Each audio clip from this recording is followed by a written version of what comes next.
Mesdames, Messieurs, bonjour et bienvenue dans cette émission spéciale Play-Off en roue libre dans les vestiaires de ce centre sportif le 111, un endroit que le public ne voit pas forcément, mais ici on y est dans ces vestiaires qui permet de préparer tous ces matchs qui nous ont fait vraiment vibrer tout au long de cette saison. Le TFOC est en play-off et ça c'est historique. Et pour en parler avec moi aujourd'hui, Romain Pitou, coach du TFOC. Bonjour. Bonjour Lionel. Simon Garel est avec nous également. Bonjour. Préparateur physique, adjoint également de Simon. De Romain, pardon. Et puis avec moi, les joueuses. J'aurais d'ailleurs dû commencer par elle si j'avais été poli. Paulina est avec nous, Paulina Pitou. Bonjour. Bonjour Paulina. Et Vicky Savard. Bonjour. Bonjour Vicky. Nous sommes ravis de faire cette émission en roue libre. C'est la 3e de la saison. Et évidemment, un esprit décontracté parce que le TFOC a à peu près tout gagné, on va dire, même si la saison n'est pas encore finie, Romain. La saison n'est pas encore terminée. Entre la 4e place en Liga F, entre les 49 points, les 17 victoires et la qualification en play-off, c'est quoi que tu penses être le plus important ? Alors déjà, pour moi, on est 3e, parce que s'il n'y avait pas eu l'erreur de Vendeur, on serait 3e. Mais non, ce qui est bien, c'est l'ensemble. C'est pas l'arrivée, c'est la quête. Comment on fait pour avoir un staff aussi soudé, composé de Damien Pépin en statistique, de Simon Garel à la prépa physique, et puis le staff médical également, que l'on n'oublie pas ? Déjà, c'est pas que le staff qui est soudé, c'est les joueuses. On a fait confiance aux joueuses parce que au niveau du budget, on avait de l'argent pour recruter une joueuse en décembre, on l'a pas fait parce qu'on a fait confiance aux joueuses, on l'a annoncé et donc voilà, je pense que le vrai mot c'est solidarité. Et puis comme Damien il aime bien le dire, on est dans le même bateau et puis on y va ensemble quoi. Il y a beaucoup de choses qui ont réussi au TFOC cette saison, notamment les blessures. Il n'y en a pas eu beaucoup et ça c'est le travail de Simon Garel.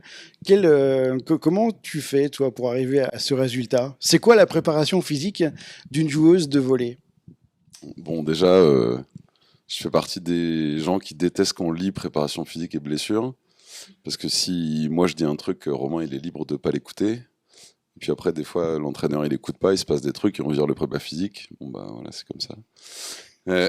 Et ensuite, à quoi ça ressemble la prépa physique en volley ? Pour moi, c'est 2 axes. Le premier, c'est faire en sorte que les joueuses soient et la totalité de leurs compétences au moment du match. Compétences motrices, compétences techniques, compétences émotionnelles, cognitives, etc. Donc c'est tout ça. Et la deuxième, c'est un peu classique, la protection des articulations, donc des épaules, des hanches, des genoux, des chevilles. Voilà. Mais c'est, on va dire, en aucun cas un axe central de la performance parce que ça se joue à l'entraînement et au volley, la performance. Voilà. Alors, tu as le sentiment de bien t'entendre avec Romain. Il n'y a jamais de friction entre tous les deux ? Il y en a tout le temps. On est toujours d'accord. Il y en a tout le temps. Je pense que sur 10 sujets, on est d'accord sur 2 sujets. Donc, c'est une bonne moyenne. Ouais, mais après, mon rôle d'adjoint, c'est un peu d'être en désaccord aussi, quoi. Sinon, on n'avance jamais. Donc, mais je suis très bon pour être en désaccord avec Romain. Alors, Vicky Savard est avec nous, joueuse du TFOC cette saison. Comment tu te sens ici, Vicky ?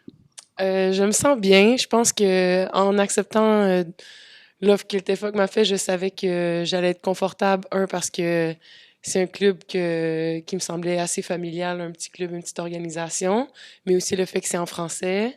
C'est la première fois là, que je suis dans une équipe où je peux communiquer facilement avec toutes les joueuses, tout le staff, pas besoin d'apprendre une nouvelle langue. Donc, ça a été dès le départ très confortable pour moi. Puis, cette saison-ci, j'ai évolué dans des manières que peut-être je ne m'attendais pas à évoluer émotionnellement,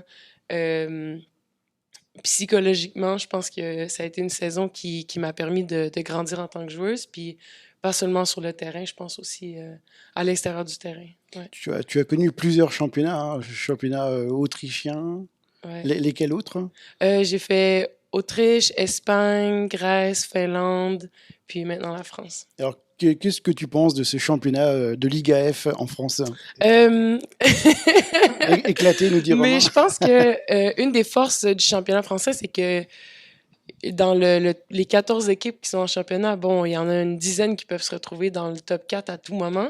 Puis ça, on peut pas dire ça de tous les pays. Je pense que même la Grèce, l'Espagne, c'est le top 5, 6, il reste à peu près le même à travers les années. Peut-être qu'il y a une équipe qui vient mentir une fois par saison, mais je pense que la beauté de la Ligue française, c'est que chaque saison, oui, il y a des équipes, on s'attend un peu à ce qu'il y ait des belles saisons, mais si on regarde Béziers, je veux dire, sont pas dans les playoffs. Puis l'ETFA qui est en troisième, quatrième position. Donc, je pense que c'est la force du championnat français, c'est qu'il y a une profondeur à travers les 10-14 équipes du championnat. Paulina Pitou connaît bien ce championnat de Liga F en France, 13e saison au TFOC.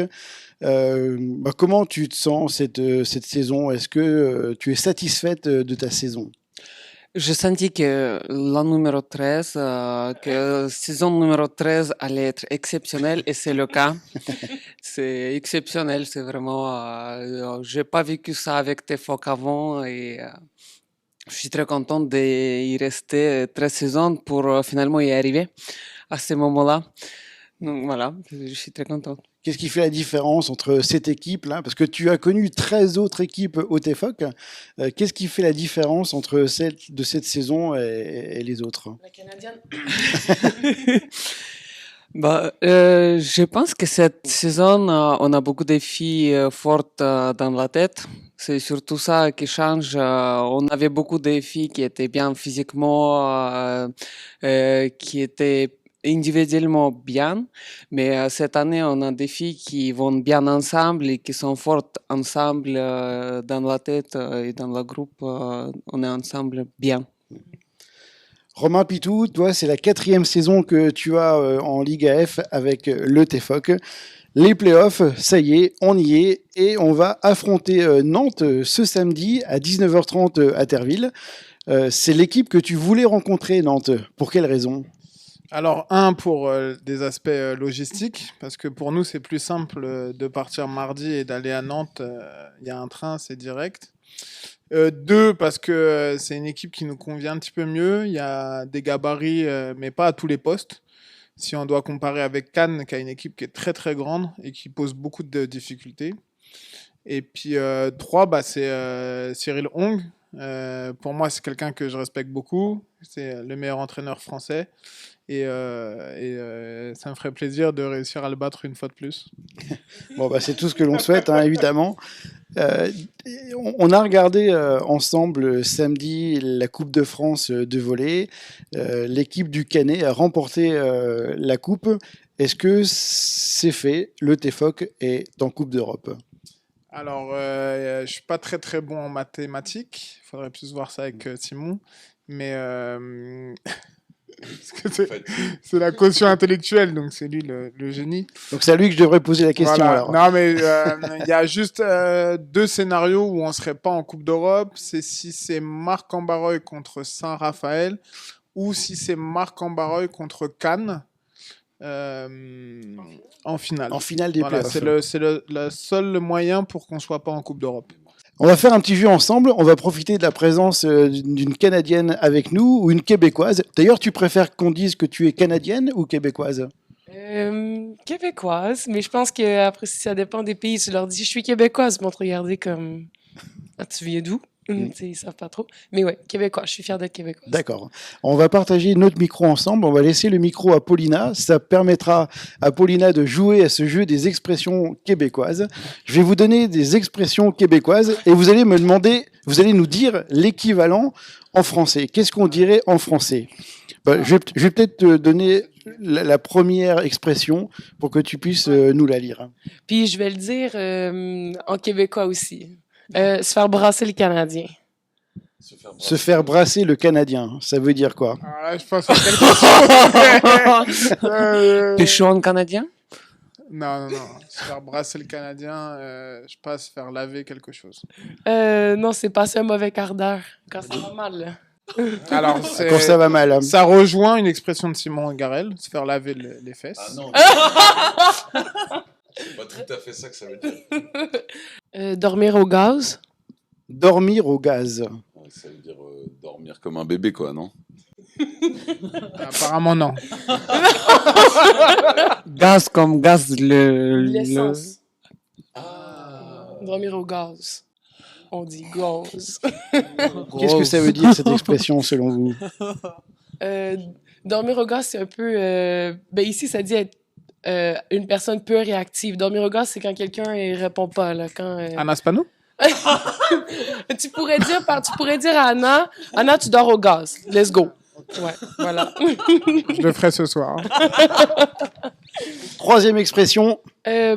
Passer la nuit sur la corde à linge. Alors ça veut dire qu'avec madame, ça va pas. Ouais, ça va pas. T'as mal dormi. Vraiment, sur la corde à linge, t'es...